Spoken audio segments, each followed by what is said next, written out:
चलो ध्यान से सुनो। धारा किसे कहते हैं मैंने बताया था, आवेश प्रवाह के समय दर को विद्युत धारा। इलेक्ट्रॉन पे चार्ज क्या होता है, तो 1.6 × 10⁻⁻19 कूलाम ना। इसके बाद आपको ये बता दिया था कि एक इलेक्ट्रॉन पर कितना चार्ज होता है, ये बताया था। 1 एम्पियर अगर किसी चालक तार में धारा प्रवाहित हुई तो कितने इलेक्ट्रॉन बहने लगते हैं ना, कितने इलेक्ट्रॉन बह जाते हैं, इसको मैंने आपको बताया था 1 एम्पियर में। और आपके घरों में ना 15 एम्पियर तक की लगाया जाता है उपकरण को चलाने के लिए, ये भी बताया था। 2, 3, 4, 5, 10, 15 तक, उससे ज़्यादा नहीं। तो 1 एम्पियर में 6 × 2 5 × 10⁻18 इलेक्ट्रॉन। 1 एम्पियर में इतने इलेक्ट्रॉन प्रवाहित होते हैं, इसीलिए इतना तगड़ा करंट मारता है। समझ गए? हाँ, 18 ही लिखे हैं पावर में, 10 की पावर 18 इलेक्ट्रॉन। समझ गए? तो अगर जैसे कोई प्रवाहित हो रहा है, बह रहा है, अगर मान लो पानी तो पानी की धारा, दूध तो दूध की धारा, और आवेश बहने लगा तब इलेक्ट्रॉन या आवेश बहा तो विद्युत धारा, विद्युत का धारा। क्योंकि जिस दिशा में इलेक्ट्रॉन बहता है उसकी दिशा में धारा बहता है। इलेक्ट्रॉन के बहने की दिशा के विपरीत क्या बहती है, धारा। बताए थे, इलेक्ट्रॉन जिस दिशा में बहता है उसकी विपरीत दिशा में कौन बहता है, विद्युत धारा। ठीक। अब देखिए, हमको ये समझना है कि एसी करंट क्या होता है और डीसी करंट क्या होता है, और कौन खतरनाक होता है। एसी और डीसी। डीसी का मतलब डायरेक्ट करंट, डीसी का मतलब करंट, और एसी का मतलब अल्टरनेटिंग करंट। देखो ध्यान से, डीसी करंट और एसी करंट। एसी वाला जो होता है यह हमेशा हर स्थान पे अपना क्या बदलता रहता है, दिशा। देखो यहाँ गया, फिर ये ऐसे, ये एसी है। ये कौन सा है, और ये क्या है, डीसी। एसी का परिमाण और दिशा देखो हमेशा बदलता रहता है, जबकि डीसी का न तो परिमाण बदलता है, नहीं परिमाण का मतलब समझ लो। अभी देखो धारा 0 है, अभी धारा बढ़ी, यहाँ तक मान लो 220 वोल्ट हुआ होगा, फिर 220 वोल्ट से क्या हो रहा है, कम। तो देखो इसका हर स्थान पे क्या बदल जा रहा है, परिमाण। यानी कभी यहाँ 0 वोल्ट, फिर 2, फिर 4, फिर 10, फिर 50, 100, 200, 250, 250। हाँ नहीं होता। तो ये देखो क्या हो रहा है, बढ़ रहा है फिर घट रहा है। तो हमेशा हर स्थान पे इसका परिमाण और दिशा क्या हो रहा है, बदल रहा है। देखो इधर दिशा इधर था, इधर ऐसे ऐसे दिशा इधर हुआ, फिर डाउन हुआ, तो इसका परिमाण और दिशा बदल रहा है। और ये देखो कहीं ज्यादा कहीं कम, कहीं ज्यादा कहीं कम, ये धीरे धीरे चलता है। नहीं उसमें नहीं, तो ये धीरे धीरे, वोल्टेज थोड़ी बदल रहा है, इसका परिमाण और दिशा बदल रहा है, वोल्टेज नहीं ना। तो 0 हो जाता तो ये बिना तो छोड़ देता जब चपकत था। लाइनिया एक समान रहता है, वो अलग की चीज है। वोल्टेजवा एक समान रहता है, वोल्टेजवा कम ज्यादा नहीं होता। धारा कम ज्यादा, धारा अपनी दिशा बदल रही है, वोल्टेज नहीं दिशा बदल रहा है। समझ गए? तो ये देखो धारा अपनी दिशा को क्या कर रहा है, उत्क्रमित कर रहा है, बदल रहा है बार बार। ठीक, यही एसी करंट हमारे घरों में आता है। हमारे घरों में कौन सा करंट आया, और ये देखो डीसी है। डीसी न तो अपना दिशा बदल रहा है और न ही अपना परिमाण। परिमाण देखो इसका यहाँ भी वही है, यहाँ भी वही है, सब जगह एक समान परिमाण न। वोल्टेज हम यहाँ नहीं बताएंगे, धारा में नहीं बताएं वोल्टेज क्या होता है, तो वहां देखना अपना जाके, पढ़ना तुम ना। तुम अपने कॉन्सेप्ट को क्लियर करो जाके। वोल्टेज, यहाँ वोल्टेज पढ़ा, तुम कहोगे प्रतिरोध क्या होता है उसको बता दीजिए, फिर कहोगे प्रतिरोध के बाद विभवांतर बता दीजिए, फिर चलाएं वही चैप्टर। तुम्हारे हिसाब से तो यही कर रहे हो, फिर चला दीजिए वही।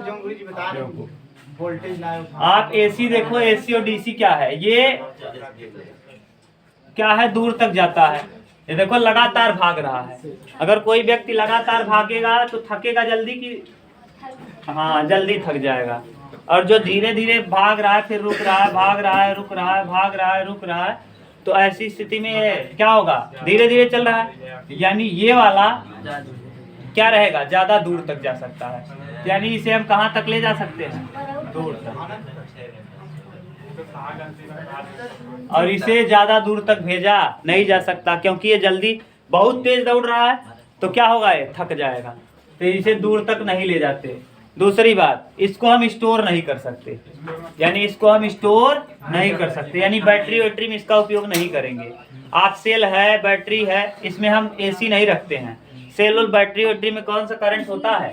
डीसी, यानी इसको स्टोर किया जा सकता है। इसको क्या किया जा सकता है? स्टोर किया जा सकता है, जबकि इसको हम स्टोर नहीं कर सकते, माने इसको हम स्टोर नहीं कर सकते। समझ गए? इसको स्टोर किया जा सकता है। ये किसमें लगा होता है? सेल हो गया, बैटरी हो गया। अरे यार, स्टोर माने रखना। बैटरी वैटरी, बैटरी है तुम्हारे यहाँ? इन्वर्टर है तो इन्वर्टर में रखते हो इकट्ठा करके कि नहीं? लाइट कट जाती है तो चलाते हो, तो जो स्टोर करके रखे हो किस रूप में रखे हो? डीसी, एसी के रूप में नहीं रखते हो। बैटरी हो गया, इसको हम स्टोर कर सकते हैं, जबकि इसको स्टोर नहीं। ये खतरनाक होता है। ये क्या होता है? जबकि ये वाला खतरनाक नहीं होता, इतना खतरनाक नहीं होता। नहीं, ये महंगा होता है। ये क्या है? सस्ता होता है। ये क्या होता है? सस्ता, जबकि ये वाला महंगा होता है। हाँ, अरे यार, ये वाला लाइट तुम खर्च करते हो ना, ये वाला जनरेटर चलाओ या कुछ भी चलाओ, तो देखो ये वाला लाइट आपके यहाँ घरों में आता है। अब जो बहुत एक स्पीड से दौड़ रहा है, तुम अपना दिमाग लगाते नहीं हो। जैसे तुम दौड़ते रहो, खूब तेज दौड़ो, तो खूब तेज जब दौड़ोगे तो तुम्हारी एनर्जी ज़्यादा खर्चा होगी किसकी? तो जिसकी ज़्यादा एनर्जी खर्चा होगी वो ज़्यादा तेल पिएगा, कम ज़्यादा, उसको खाना भी ज़्यादा चाहिए। तो खाना जिसको ज़्यादा चाहिए वो खर्चा एनर्जी ज़्यादा करेगा। इसका मतलब ये महंगा हो जाएगा। और ये धीरे धीरे दौड़ रहा है तो ये सस्ता पड़ेगा इसकी तुलना में। समझ गए? ये सस्ता होता है। तुम्हारे यहाँ सब लिखा है, तुम पढ़ते नहीं हो, केवल आके बैठते हो, सोचते हो सब बताएंगे। सब लिखा होगा, तो अपना दिमाग लगाओगे तब तो। ये लगातार तेजी से दौड़ रहा है तो क्या होगा? अरे तुम अपना दिमाग लगाओ। हम दौड़ रहे हैं, तुम दौड़ रहे हो, हम धीरे धीरे पैदल चल रहे हैं, तुम दौड़ रहे हो, तो एनर्जी ज़्यादा कौन खर्च करेगा?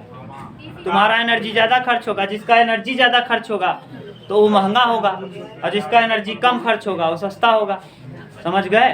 ये खतरनाक ये होगा। ये क्या होता है? खतरनाक, जबकि वो खतरनाक नहीं होता। समझ गए? इसका 1/100 आवृत्ति दिया होगा, 1/100 ना। हाँ, नोट करके लिखा होगा, या 50 हर्ट्ज। ठीक, ये यानी घरों में जो आती है, कौन सी लाइन आती है? एसी। घरों में जो आती है एसी। समझ गए? बैटरी वैटरी में जो रहता है क्या रहता है? डीसी। एसी और डीसी में यही अंतर है। अब आपके यहाँ अंतर दिया होगा खूब बढ़िया। हाँ, हर्ट्ज है आवृत्ति, उसकी फ्रीक्वेंसी ना, वो फ्रीक्वेंसी उसकी है। फ्रीक्वेंसी हर्ट्ज में मापते हैं, आवृत्ति को जैसे ऐसे से नहीं चल रहा है, वही है फ्रीक्वेंसी। अभी और बचा है थोड़ा सा, क्या है इसके बाद? देखो, घरेलू बिजली। हाँ, अब इसको सुन लो। नहीं, अबे सुन लो तभी जाओ। अब आप कल नहीं पढ़ाएंगे इसको। एसी डीसी समझ में आ गया? एसी डीसी में कहीं कंफ्यूजन हो, पढ़ना और पूछना। अब देखो, तुम्हारे यहाँ लिखा होगा, तुमको जो आकाश लग रहा है कि सर जी ये कह रहे हैं कि आप खतरनाक कौन है, लिखा भी होगा वहाँ कि एसी खतरनाक होता है। लिखा होगा कहीं, पढ़ लो। जब लिखा होगा खतरे वाला, लिखा है कहीं? हाँ, एसी ज्यादा खतरनाक। एसी को क्या कहते हैं? हाँ, अल्टरनेटिंग, यानी प्रत्यावर्ती धारा। तो प्रत्यावर्ती धारा खतरनाक होता है और दिष्ट धारा कम खतरनाक होता है। देख लेना, वहाँ लिखा होगा। अब आप लोगों को देखना है घरेलू परिपथ। कौन सा? घरेलू विद्युत, घरेलू विद्युत परिपथ,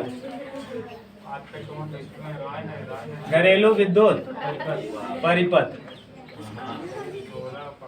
घरेलू विद्युत परिपथ, घरेलू विद्युत परिपथ। अब घरेलू विद्युत परिपथ को समझो ध्यान से। घरेलू विद्युत परिपथ आपको 2-3 चीज बता दिए हैं।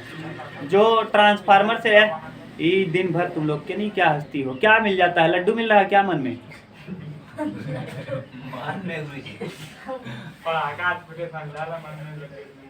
हाँ। ये है तार, ये तार में, ये देखो तार में दो तार निकले हैं, तार के अंदर से दो तार आते हैं। ये ब्लैक कलर का तार है, देख रहे हो ना, ये ब्लैक वाला है, उसके ऊपर लगा हुआ है। अब तुम्हारे ट्रांसफार्मर से ये तार आ रहा है, समझ गए? ट्रांसफार्मर से दोनों तार आए हैं, और ये आपके यहाँ पहले लगा है क्या, ये बॉक्स, वितरण बॉक्स। वितरण बॉक्स के पहले ही यहाँ लगा है फ्यूज। ये क्या लगा है? फ्यूज। अभी तक ये आया था ना, अभी तक आपके घर में आया था श्रेणी क्रम में। किस क्रम में? श्रेणी क्रम में। तो ये है श्रेणी क्रम, श्रेणी, तो श्रेणी क्रम। श्रेणी क्रम में आपका फ्यूज तार जुड़ा होता है। फ्यूज तार किस क्रम में जुड़ा होता है? अब श्रेणी क्रम के बाद यहाँ फ्यूज तार के बाद जब आएगा तो वितरण बॉक्स में आएगा। किसमें? वितरण बॉक्स में। पहले फ्यूज लगता था, आजकल तो एमसीबी आता है, मिनिएचर सर्किट ब्रेकर। और इसमें अब वितरण बॉक्स में आपके ऐसे डिब्बा रहेगा, ऐसे वितरण बॉक्स यानी डिब्बा।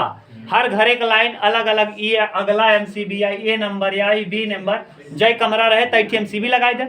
अगर मान लो आपकी कमरा नंबर 1 का खराब हुआ तो एमसीबी कौन सा गिरेगा? केवल 1 गिरेगा, बाकी सारे कमरे में क्या रहेगा? लाइन रहेगा। ये वितरण बॉक्स के बाद आगे निकलता है आपके घरों में सभी जगह। ये जो तार गया, एक ही तार जाता है, यही वाला दोनों तार जाता है, उसको कई ब्रांचेज में क्या करते हैं, निकाल देते हैं हर कमरे में, कि अलग अलग जाता है। इसी ब्रांच से निकलता है, इसी वाले में से, वितरण बॉक्स में से ही। इतने बड़े बॉक्स तोहरे घर में लगा हुए, एमसीबी लगवाए हैं, तोहरे यहाँ ना लगा हुआ तो क्या करबे? केहू घरे लगा हुआ, जे करे घरे इतने बड़े लगा था, जब वायरिंग होता ना इतने बड़े वो लगे वितरण बॉक्स। और मन अगर मान लो तोहरे यहाँ 8 कमरा बाद 8 ही एमसीबी मंगाए हुए, जो लाइट मैन आया होगा वो 8 एमसीबी मंगाया होगा। कई एमसीबी? 8 तो 8 यहाँ जोड़ दिया होगा। और ये एमसीबी यहाँ से आया होगा पहले फ्यूज तार से। अब फ्यूज वाला सिस्टम तो खत्म है, अब एमसीबी आ गया है, तो एमसीबी मंगाया होगा। हर घर एक लाइट अलग अलग कर दिए हुए। और जो घर में लाइट गई है, ये किस क्रम में गई है? समांतर क्रम। ये याद रखना, घरों में लाइट किस क्रम में? जबकि आने वाला जो लाइट है आपके किसमें? हाँ, ये जो है फ्यूज में। किसमें? ये फ्यूज जोड़े हैं। और फ्यूज पढ़ा दिया, मत कहना चीनी मिट्टी का बना होता है क्या क्या सब कुछ। तो फ्यूज तार या वो श्रेणी क्रम में धारा का मान बढ़ जाएगा। जब मान लो दो तार आपस में क्या हुआ? लघु पतन हुआ। लघु पतन भी बता दिया, शॉर्ट सर्किट, जले तो धारा का मान बढ़ेगा। बढ़ने पे क्या होगा? तुरंत फ्यूज गल जाएगा, और गलने से आपकी घर का लाइट क्या होगा? खत्म हो जाएगा उधर का कनेक्शन, यानी आपका सामान सुरक्षित रहेगा। अब वही काम करता है एमसीबी यानी मिनिएचर सर्किट ब्रेकर। अब आगे घरों में जो आता है श्रेणी क्रम में, यहाँ जुड़ा रहता है किस में? फ्यूज में। उसके आगे घरों में किस क्रम में? समांतर क्रम में। घरों में, अब घरों में समांतर क्रम में जाता है तो तीन तार रहता है। कई तार? 3। ये देखो हम बना दे रहे हैं बोर्ड आपका। ये बोर्ड क्या पिन बना रहे हैं? ये है पिन। आप लोगों ने ऐसा पिन देखा होगा। ये कहते हैं इसको न्यूट्रल, इसको कहते हैं फेज। हाँ, न्यूट्रल का और भी नाम लिखा होगा, देख लो, न्यूट्रल, फेज। इसको जिंदा तार कहते हैं। लाइव वायर लिखो यार, पढ़ो तब तो मिलेगा, वहीं सब लिखा है। देखो, जिंदा तार, लाइव वायर, गर्म तार। नहीं मिला? क्या क्या लिखा है? फेज का नाम, फेज का नाम पढ़ो। हाँ, उसको छोड़ो पहले, तुम वितरण बॉक्स को छोड़ो पहले, इसको फेज का नाम पढ़ो। दो हमको, तुम लोग नहीं पढ़ पाओगे। दो हो गया, बस करो। एक चीज नहीं, पहले देख लो, तुम लोगों को दिमाग भी नहीं है ना। देखो, लाइन कहते हैं, जो मेन लाइन है इसका लाइन नाम है। देखो कहा है, घरों में पावर हाउस विद्युत धारा 2 मोटे तारों से प्रवाहित होता है। 2 मोटा तार मैंने बना दिया, सर्विस लाइन कहते हैं। इसे कौन सा लाइन कहते हैं? ये मोटे तारों का नाम है। हाँ, सर्विस लाइन है। मोटा जो दोनों तार आया है सर्विस लाइन है। 220 वोल्ट है तो कहिए बता दिए हैं। आगे जिसे गर्म तार, लाइव वायर, फेज वायर, गर्म तार, लाइव वायर, फेज वायर, जिंदा तार, इसी का नाम है। देखो सब लिखे हैं, फेज वायर, लाइव वायर, गर्म तार, जिंदा तार, इसी का नाम है। देखो सब लिखा है। जब मूर्ख हो तो तुमको दिखेगा नहीं, उल्लू। बार बार यही कह रहे हैं तो तुम देख नहीं पा रहे हो। ठंडा तार, इसका नाम है ठंडा तार। न्यूट्रल वायर, उदासीन, उदासीन, ठंडा। हाँ हाँ, अब देखो ध्यान से, दोनों में बताएगा, दोनों में बताएगा। हाँ अब देखो सुनो क्या है, ये है ये, अब मान लो ये इसका नाम है अर्थ, अर्थ वायर, यही मेन है। आजकल जो भी इलेक्ट्रिक का काम हो रहा है अर्थिंग जरूर कराते हैं।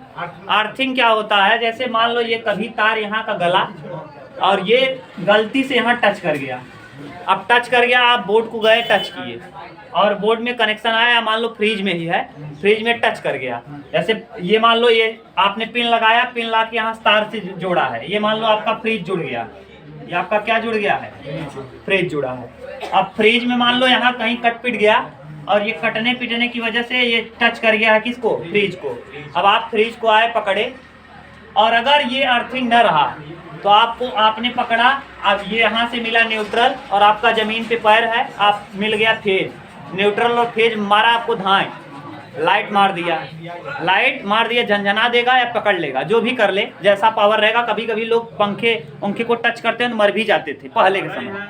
अब 3 पिन से फायदा क्या है, ये अर्थिंग वायर जो है आपके घरों से, जो अच्छा जानकार आदमी है अर्थिंग जरूर कर देता है। अब अर्थिंग वायर ये क्या किया, यहाँ से निकला है, ये मान लो इसके बॉडी में टच किया, ये अर्थिंग ले जाके क्या किया, पूरे अर्थिंग को जाके जमीन में भेज दिया। ये यहाँ आएगा, अब इस पर अगर करंट यहाँ टच भी कर गया है तो इसमें अगर करंट आएगा भी तो अर्थिंग के थ्रू वो कहाँ भेज दिया है, जमीन में भेज दिया है, आपको कुछ होने वाला नहीं। ये इसीलिए ये वाला पिन का मतलब, अब आप देखे होंगे 3 पिन दे रहा है, 3 पिन का कुछ मतलब है, वैसे ही नहीं दे दिया है कि बस देखते शोभा बढ़ जाएगा 3 पिन देखते, ये 3 पिन का अर्थ है, समझ गए। हाँ आजकल पंखे भी 3 पिन वाले आने लगे हैं। 3 पिन से फायदा होता है कि आपको अगर उसके बॉडी में मान लो करंट टच कर गया और आप उसको छू लिए, तो अगर 2 पिन वाला है, अगर नहीं अर्थ में लाइन नहीं बना है, लेकिन अगर इसको टच कर लिए, अगर 2 पिन वाला है तो पंखा में लाइट उतरा है, पकड़ लिए, पकड़ लेगा, मर जाओगे।